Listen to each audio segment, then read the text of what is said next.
저희가 A컷으로 선정한 장면은요, 조현 외교부 장관이 중국으로 출국하는 그 장면을 선택을 했습니다.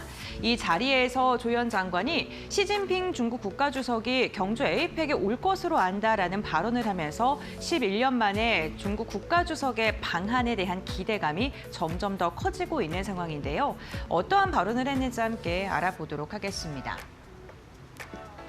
네, 지금 외교부 장관이 지금 첫 방중 길에 올라섰습니다. 그러면서 그러한 발언들을 한 것으로 알려졌는데 그렇다면 방중길에서 무엇을 협의하는지 저희가 또 체크를 해봐야 되겠죠. 보시는 것처럼 우선 다양한 이야기가 오고 갈 것으로 보이고요. 대표적으로 시진핑이 에이펙에서 방한을 할지 이에 대한 협의가 가장 중요할 것으로 보이고 여기에서 중국과 우리나라의 협력 관계 발전 방안에 대한 논의가 이뤄질 것으로 지금 전망이 되고 있습니다. 경제 통상 협력에 대해서 조금 더 심도 있는 이야기가 오갈 것으로 지금 전망되고 있고요. 동북아 긴장 완화에 대해서 어떠한 방안을 해야 되는지, 우리나라와 중국이 어떠한 역할을 해야 되는지에 대한 이야기도 논의가 될 것으로 전망되고 있습니다. 그리고 최근에 김정은이 방중을 했는데 방중을 해서 어떠한 이야기가 오갔는지 그러한 정보도 얻을 것으로 보이고요. 북한의 핵과 관련된 이야기도 논의될 것으로 예상되고 있습니다. 여기에다가 서해 불법 구조물에 대해서는 단호하게 문제 제기를 하겠다라는 정부의 입장도 나온 만큼 이 자리에서 여러 가지 핵심 의제들이 다뤄질 것으로 보입니다. 오늘 지금 중국 외교부 장관과 만나서 베이징에서 회담과 만참이 진행이 될 예정이고요. 그리고 다음 날 18일 날 귀국을 한다고 합니다. 다음 장을 통해서 조금 더 자세한 이야기 나눠보도록 하겠습니다. 여기에다가요, 시진핑 중국 국가주석의 11년 만에 방한에 대한 기대감이 커질 수밖에 없는 게요. 이번에 우리나라의 외교부 장관이 방중하는 것도 있지만 지금 중국의 기자단들이 한국에 와 있기도 하고요. 왕이 외교부장도 우리나라에 올 것이다라는 그러한 이야기가 나오면서 기대감이 커질 수밖에 없습니다. 제가 예상 타임라인을 좀 정리를 해봤는데요. 중국의 관영 매체 기자단이 어제 그리고 계속해서 지금 한국에서 머물고 있는 상황입니다. 보시는 것처럼 중국을 대표하는 기자단들이 지금 방문을 하고 있는 상황이고요. 서울에서 경주까지 사찰을 진행한다고 합니다.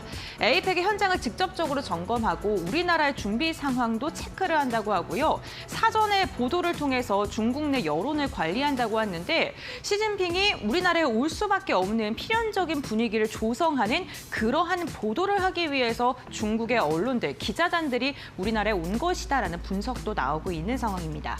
여기에 외교 소식통에 따르면 왕이가 조만간 한국에 간다라는 발언을 한 것으로 확인됐다라는 보도도 나오면서 방한 가능성에 대한 기대감이 커지고 있는데요. 왕의 방한이 조현 장관의 방중 직후에 이뤄질 것으로 지금 크게 점쳐지고 있는데 그로에 대한 답방의 성격인 것도 있지만 시진핑 중국 국가주석이 에이펙으로 인해 방한하기 직전에 이것을 사전으로 답사하고 조율적인 성격도 크다라는 그런 분석도 나오고 있습니다.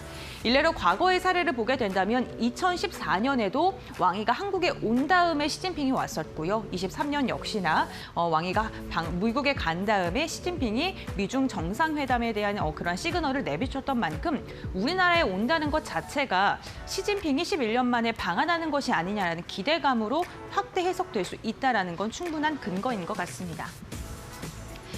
네, 여기에다가 김민석 총리 역시나 관련돼서 긍정적인 코멘트를 어제 주기도 했습니다.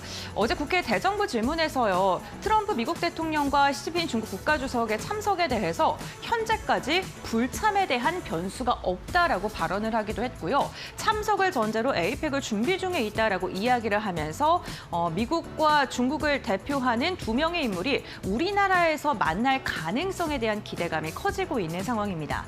김정은과 관련해서는 공식적인 초청에 대한 이야기는 없었습니다만 이재명 대통령이 트럼프에게 만남을 제안했다라는 그런 코멘트는 있고요. 여기에 관련해서 후속 기사를 조금 더 찾아봐야 될 것 같습니다. 트럼프와 시진핑이 만약에 동시에 참석하게 된다면 우리나라에서 관련된 여러 가지 이야기가 오갈 것으로 보이고 미중 정상회담과 관련해서談判 가능성까지 제기되고 있고요. 여기에다가 김정은에 대한 변수에 대한 이야기도 나올 것으로 보이는 만큼 우리나라에게는 굉장히 중요한 순간일 것으로 지금 전망이 되고 있습니다. 그러니까 에이펙이 단순한 경제회의가 아니고요. 글로벌 외교전의 굉장히 중심적인 무대가 될 것으로 보이고 만약에 최근에 틱톡이나 이런 중국과 미국의 유한 관계가 계속해서 이어지게 된다면 우리나라 역시나 외교적인 스탠스가 조금 달라질 수 있기 때문에 이 부분도 주목을 해보시면 좋을 것 같습니다. 여기에다가 9월 29일 날 무비자 입국이 개시가 됩니다. 큰 손으로 불리는 유커가 몰려올 것으로 예상이 되면서 오늘 중국 소비주들도 그 모멘텀의 힘을 더 받고 있는 듯한 모습인데요. 무비자 입국 기간은요 9월 29일부터 9개월간 진행이 되고요. 3인 이상의 중국인 단체 관광객에게 적용이 된다고 합니다. 최대 15일까지 무비자 체류가 가능한데 굉장히 긴 시간 무비자 체류가 가능하기 때문에 관광 활성화에 대한 기대감이 커지고 있습니다. 2016년에 중국인 관광객이 800만 명을 넘어섰었는데 사드 이후에 급격하게 줄어든 것으로 확인이 됐고요. 외국인 관광객들이 K컬처의 확산과 함께 지속적으로 증가하고 있는 모습이 확인되고 있습니다.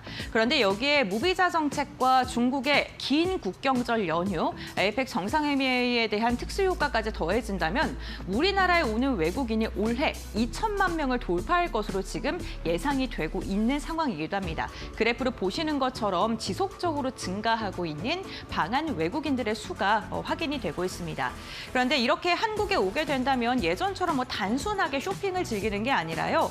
한국 숙박, 음식, 서비스업까지 전방위적으로 확산이 기대되는 것은 물론이고요. 최근에 한국의 미용, 의료 산업이 외국인들의 그러한 여행 루트 중에 하나로 또 작용을 하고 있기 때문에 여러 파생 효과에 대한 기대감, 내수 경기가 더 활성화될 수 있다는 그런 기대감으로 커질 수밖에 없습니다.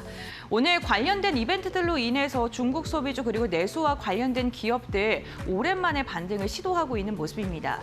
과연 에이펙 정상회의를 기점으로 해서 지속적인 상승 랠리를 이어갈 수 있을까요? 이 부분 주목해 보시면 좋을 것 같습니다.